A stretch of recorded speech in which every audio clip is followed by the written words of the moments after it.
这个洗衣机上那么多程序，它到底是不是故弄玄虚了？一到这秋冬啊，私信上全是关于洗衣机的各种问题啊。我选了一个比较有代表性的，我给大家再讲一讲。好多人就问我啊，这个洗棉袄的时候，咱们该选这个大雾程序了，还是这个混合程序了？这个问题啊，你就是问哪个专业人士，他也给不了你具体的这个回复。说白了，你太较真了。其实你用哪个都行，但是其他的一些程序啊，确实建议你啊专一专用。就比如这个羽绒、羊毛。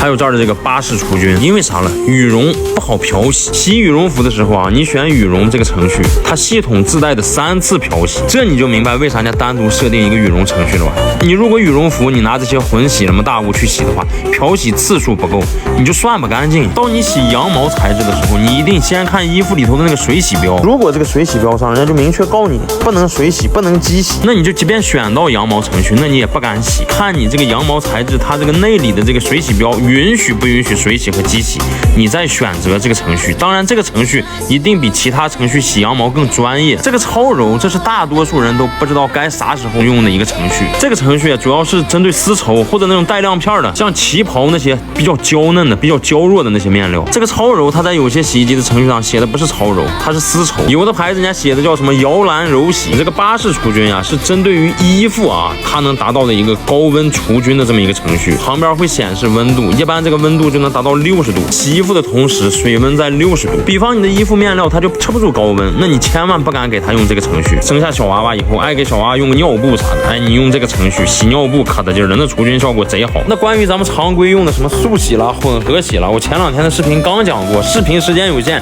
你可以往前翻翻看一下。你用好用对洗衣机这很关键，收藏一下转发给你朋友啊，他们也不知道。我是瑞哥，主页去看看我的简历，点个关注吧，家电方面你会需要我的。